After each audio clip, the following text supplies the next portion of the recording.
Бирок ла илаха иллаллах деп айтып туруп, ташка сыйынса, мазарга сыйынса, арбактарга сыйынса, алымдарга сыйынса, пайгамбарларга сыйынса, я уйга же койго сыйынса имандан чыгып кетет.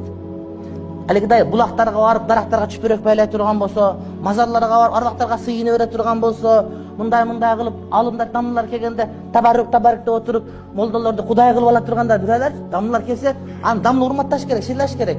Бирок ал кудай эмес да, ал кудай эмес. Аны кудайда көрүп алгандар бар.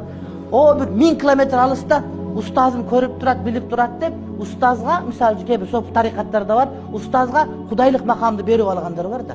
Астагфирулла, устазым көрүп кой дейт. Кана устаз ушул отура берсең айтат, оякта дейт да, кокондо мисалы үчүн дейт. Өзү нарында отурат. Кантип көрүп кой, устазым карамат көрүп кой. Ал алламул гуюб, бул Кудай Таала.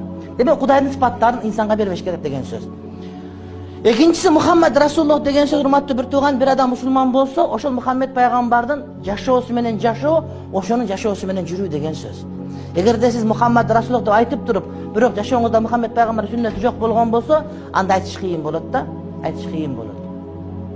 Бир эркек мен катын кишимин деп эле көчөгө чыгып алып, катынын көйнөгүн кийип алган менен жылаңач кыз эркегени билинип калат го. Бул да ошондой да, бир мен мусулманмын дейт, бирок мусулман эмес олчу. Мухаммед пайгамбардын элчисимин дейт, бир кандай эмес. Мисалы үчүн Майкл Джексон жакшы көргөн бирөө, Майкл Джексон шляпа кийет.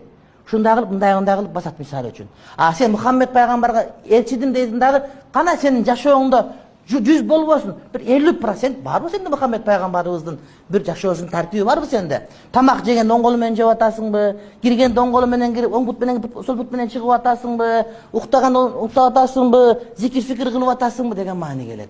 Демек биринчи шарт, урматтуу бир туугандар, бул эмне? Ла илаха иллаллах Мухаммад Расул билүү, ыйманга келүү, мына ушул бактылуу болуштун шарты.